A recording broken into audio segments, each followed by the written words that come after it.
অনুষ্ঠান সংস্কৃতি বিষয়ক উপদেশটা কিছুই বলবেন না, তা কেমন করে হয়? না, আমার আসলে বেশি কিছু বলার নাই। প্রথমে সবাইকে ধন্যবাদ জানাই আসার জন্য। আফজাল ভাইকে অনেক ধন্যবাদ। আমাদের এই সেলিব্রেটিং বাংলাদেশি লেজেন্ডস সিরিজটা ওনার কাঁধের উপর দিয়ে আমরা পার করছি। Thank you so much Afzal bhai. আর এটা মাত্র শুরু, অ্যাজ আই সেড, আমাদের প্রধান উপদেষ্টা মহোদয়ের ফেসবুক পেজেও উনিও বলেছেন ওনার বক্তৃতায় যে এটা কন্টিনিউড হবে। একটা ক্যালেন্ডারের কাজ চলছে। আমাদের বাংলাদেশের যা কিছু ঐশ্বর্য আছে সেটা হচ্ছে যারা লেজেন্ডারি কালচারাল ফিগার তারা, এবং এছাড়া আমাদের যত বড় ফেস্টিভ্যালগুলো আছে এবং স্থানীয় পর্যায়েরও এগুলো সেলিব্রেশনের ক্যালেন্ডারের কাজ চলছে। সামনে এগুলো আরও চলবে, ফলে এটারই একটা অংশ এখানে। কিন্তু আমরা গাজার মানুষরা বিপর্যস্ত। ফ্লোটিরার মানবাধিকার কর্মীরা বন্দী হয়েছেন। আমরা মুক্তির দাবি জানাচ্ছি ডক্টর শহীদুল আলমের এবং রুহি আক্তারের সহ সমস্ত মানবাধিকার কর্মীর।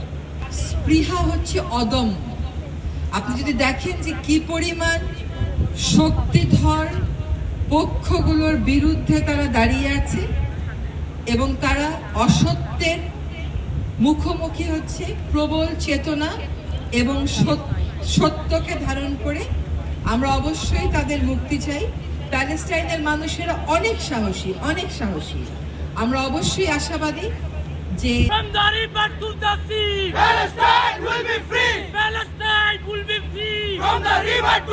ছোটখাটো কিছু গল্প বলছি। মোবারক হোসেন খান ওস্তাদ আলাউদ্দিন খানের ঘনিষ্ঠ আত্মীয়। তিনি ওস্তাদ আলাউদ্দিন খান পত্রাবলী নিয়ে একটি গ্রন্থ সম্পাদনা করেছেন, যেটি প্রকাশ করেছে শিল্পকলা একাডেমি। তার লেখা একটা চিঠি। মে মাসের 5 তারিখে প্যারিস ও আমেরিকার কয়েকটি মেয়ে বাজনা শুনতে আসিয়াছিল। তাহারা এখানকার নর্তকী ও গায়িকা। আমি অবহেলার ভাব লইয়া বাজাইতে আরম্ভ করি।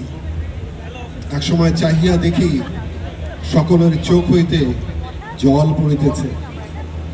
তখনই আমার চৈতন্য হইল, আমি কি অন্যায় করিয়াছি? তারপর মন দৃঢ় করিয়া মুলতানি, ভীম পলশ্রী ও পিলু বাজায়া বাজনা শেষ করি। তাহাদের কান্না তখনও বন্ধ হয় না। বুঝিলাম তারা সত্যিকারের সমজদার, সঙ্গীতের পরম ভক্ত। ইসরাফুল জুরি খান ও